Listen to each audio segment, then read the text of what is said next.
Hello everyone and welcome back to another album review. In this video I'm going to review Disciples of Excremental Liturgies by Mνήμα.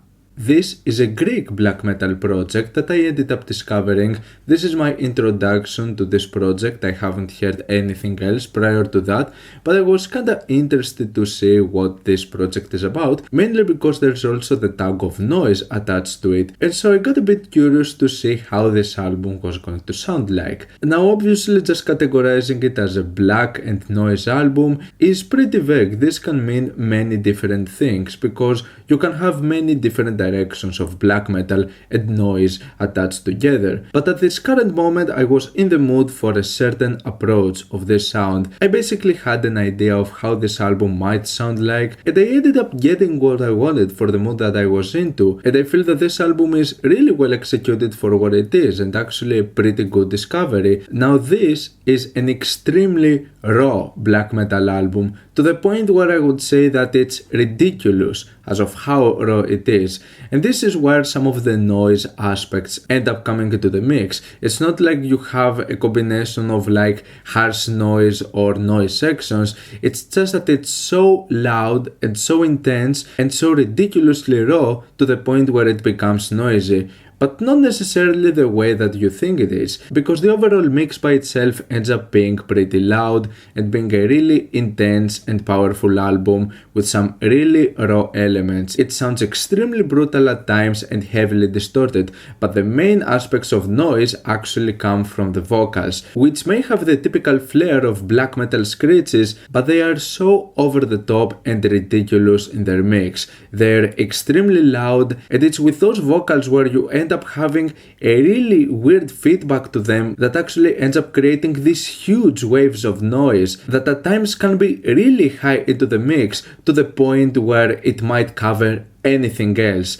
and you might just have the noise portions coming out of the vocals. It's that ridiculous at times. So yeah, it's definitely not the easiest album to get into, and I understand that this is definitely not for everyone in terms of black metal, and so do not get into this album expecting to listen a standard sound of like Greek black metal, because there are certain bands and groups out of the Greek black metal scene that over the years has created this idea of what you could perceive as Greek black metal. So don't get into this album with those expectations. Instead, what are you gonna get here is arguably one of the most intense albums I've heard in a while when it comes to black metal. It's not like there's necessarily something all that refreshing about it, but it's actually been kinda rare for me to find albums in the black metal scene that just sound so over the top and so ridiculous. And it's not like it's just a bunch of noise and a big mess.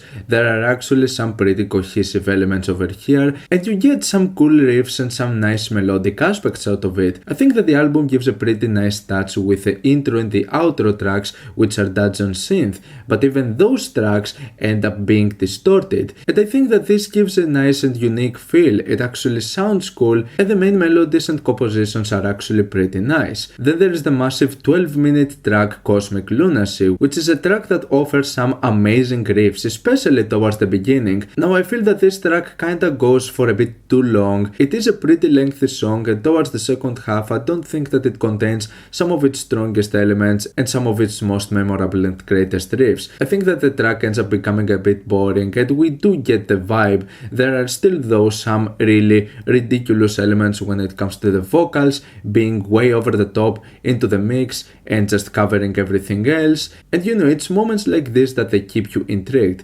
Sometimes they might be too over the top to the point where you might actually have a bit of a chuckle out of it, because you might be like, okay, this is way too much at times. But I think that overall it keeps a nice balance with some of its more melodic elements, and the fact that this album ends up containing some really nice and memorable riffs does help, because at times I do prefer it than just having a bunch of really noisy ideas that just create a big mess and sound indistinguishable. And also it's not like this album has that much of a focus when it comes to the blast beats. It mostly focuses on being a slow and heavy album, which ends up giving this really intriguing old old school feel at times, but I ended up really liking the direction out of the third self-titled track, which in my opinion, even though it's a bit short, it definitely contains some of the greatest riffs and some of the best ideas out of the album. I really like the raw and intense sound of this track in particular. On the other hand, the track Necrosávano was definitely the one moment that I cared for the least. I feel that this track had some of its weakest elements when it comes to the riffs, and even in the production I think that it doesn't really contain that much of this raw and noisy aesthetic that made some of the previous ideas standing out. This one seems like it tries to be a bit of a more balanced song and not really focusing on those extremely ridiculous sections, which at times I just feel that it doesn't really end up providing that much more to the overall experience, so I wasn't really feeling this one as much. But this is when the next track comes, Suicidal Necromancy, which already manages to be much more distinct, right from the get-go having this intense screech and being much louder and more brutal into the mix, also managing to combine it with some of the most standout riffs out of the whole project. Suicidal Necromancy was a nicely balanced and nicely paced track, which might not be perfect throughout, but for the context of this album I think that it works pretty nicely, making for one of the better moments out of it. And so with that being said, what we have here is just a set of 6 tracks going for almost over 30 minutes of material. It's a pretty short and straightforward album with some really intriguing ideas out of it. The sound might ended up becoming repetitive way too fast, so I like that the album ends up keeping it short and not really extending it that much more, because I think it would end up making it a bit more tiresome. With that being said, this is an album that in my opinion definitely has its inconsistencies, but it was definitely one of the most intriguing discoveries I had really early out of this year, and it's actually been rare for me to stumble across something that is as intense and as raw as this. It's actually kind of a rare occasion, and this is also something that makes it more of a niche experience that only a certain portion of the black metal audience will find enjoyable. For me personally, this is close to a sound that I like and enjoy, and if you're looking for a very extreme, raw and out there album, I think that this is a well executed black metal album that you should not miss out of 2022. I'm gonna give Disciples of Excremental Liturgies a 7+ out of 10. What's your opinion on this album? Like it, dislike it, why, and what do you want me to review next time? Let me know down in the comments. If you like, if you enjoyed the video, subscribe for more content like this. Thank you for watching, and I'll see you all in the next video. Goodbye.